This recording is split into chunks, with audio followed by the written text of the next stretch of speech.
আমরা যে সেন্সর শব্দটিকে সেই শব্দটিকে আমরা বাদ দিয়ে দিচ্ছি এবং আমাদের যেই 2023 সালের আইন বাংলাদেশ চলচ্চিত্র সার্টিফিকেশন আইন সেই আইন অনুযায়ী আমরা দ্রুত সময়ের মধ্যে প্রজ্ঞাপন দিয়ে এই সার্টিফিকেশন বোর্ডটাকে পুনর্গঠন করব এবং সেক্ষেত্রে বলে রাখা ভালো যে 2023 সালের যে আইনটি রয়েছে বাংলাদেশ চলচ্চিত্র সার্টিফিকেশন আইন সেই আইনটিও অনেক ত্রুটিপূর্ণ। সেই আইনের অনেকগুলো ত্রুটি নিয়ে প্রাথমিকভাবে এখানে আলোচনা হয়েছে এবং সেই আইনটিও নানা অংশীজনের সাথে আলোচনা করে সংশোধনের জন্য আমরা কাজ করব, সেই প্রস্তাবনা তৈরি করা হবে। তবে আপাতকালীন আমাদের সিনেমা জগতের যাতে আর্থিক ক্ষতি না আসে এবং যেহেতু প্রচুর সিনেমা আসলে পেন্ডিং রয়েছে সেগুলোকে দ্রুত মুক্তির ব্যবস্থা করার জন্য আমরা এই যে সার্টিফিকেশন বোর্ড সেই সার্টিফিকেশন বোর্ডটি পুনর্গঠন করা হবে প্রজ্ঞাপনের মাধ্যমে এবং আইনের সাথে সাংঘর্ষিক হবে না। এইভাবে প্রজ্ঞাপন দিয়ে আমরা আপাতকালীন কাজ শুরু করব। বাংলাদেশ চলচ্চিত্র সার্টিফিকেশন আইন অনুযায়ী আমরা সার্টিফিকেশন বোর্ড করে দ্রুত সময়ের মধ্যে প্রজ্ঞাপন দিয়ে একটা সার্টিফিকেশন বোর্ড করব, এই সেন্সর বোর্ডকে পুনর্গঠন করে। কারণ হচ্ছে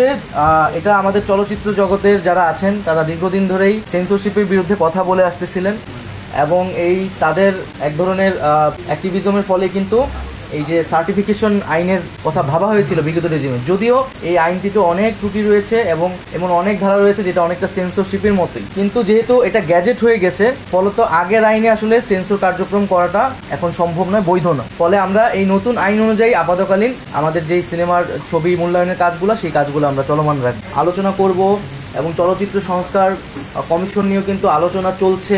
চলচ্চিত্র জগতের লোকেরা এটা দাবি করছেন, আমরাও সে বিষয়ে ভাবছি যে সার্বিক একটা প্রস্তাবনা সকলের থেকে নিয়ে সেই অনুযায়ী কিভাবে কাজ করতে পারি, বাংলাদেশের চলচ্চিত্রকে আমরা নতুনভাবে এগিয়ে নিয়ে যেতে পারি, সেই বিষয়ে আমরা সবাই একসাথে কাজ করি। আইন শৃঙ্খলা পরিস্থিতি কিন্তু ধীরে ধীরে উন্নতির দিকেই যাচ্ছে এবং আমরা দ্রুত সময়ের মধ্যে আইন শৃঙ্খলার পরিবেশ যাতে সম্পূর্ণভাবে ঠিক থাকে, মানুষের জননিরাপত্তাটা নিশ্চিত হয় এবং আমরা যেহেতু একটা জরুরি পরিস্থিতিতে আছি, দেশ পুনর্গঠন করা লাগতেছে, সেজন্য আমরা সেনাবাহিনীকে এই ক্ষমতাটি দেওয়া হয়েছে এবং সেটা কেবল 2 মাসের জন্য।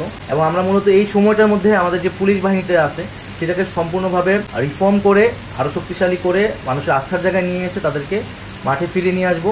এই কারণে মূলত এই সিদ্ধান্তটি নেওয়া হয়েছে। আমরা ফ্যাক্ট চেকিং নিয়ে কিন্তু বিভিন্ন অংশীজনের সাথে কথা বলছি এবং আমরা মিডিয়ার সাথে কথা বলছি যাতে এই যে ফ্যাক্ট চেকিং বিষয়টাকে আমরা কীভাবে আরও শক্তিশালী করতে পারি। সোশ্যাল মিডিয়ায় এই ধরনের যাতে গুজবগুলা আর ভেরিফিকেশন করে যাতে মানুষের কাছে সত্যতা উপস্থাপন করা যায়, মানুষ যাতে গুজব বা মিথ্যা দ্বারা প্রভাবিত না হয়, সে বিষয়ে আমরা ফ্যাক্ট চেকিং নিয়ে নতুন করে ভাবছি এবং একটা সেল করার পরিকল্পনা করছি। মামলাগুলো তো সরকার করছে না, বেশিরভাগই জনগণের জায়গা থেকে করছে বা বিভিন্ন অনেকে ব্যক্তিগত শত্রুতা থেকেও করছে। তো সেই জায়গা থেকে আমরা নির্দেশনা দিয়েছি এবং এটা আশ্বস্ত করছি বারবার যে এই মামলাগুলো খুব দ্রুত সময়ের মধ্যে পর্যালোচনা করা হবে, তদন্ত করা হবে এবং যদি অভিযোগ না থাকে তাকে এই মামলা থেকে রেহাই দেওয়া হবে। এবং আমরা গতকালও প্রেস ক্লাব এবং এখানে যে সচিবালয়ে যে সাংবাদিক ফোরাম রয়েছে তাদের সাথে বসেছি এবং ব্যক্তিগতভাবে বলেছি যে কোনো সাংবাদিকের বিরুদ্ধে এই ধরনের অভিযোগ থাকে বা যাদের ক্ষতিগ্রস্ত হচ্ছে তথ্য মন্ত্রণালয়ে আপনারা তাদের ইনফরমেশন বা ডিটেলসটা পাঠাবেন, আমরা এখান থেকে দেখব। তবে পাশাপাশি এটাও বলেছি যে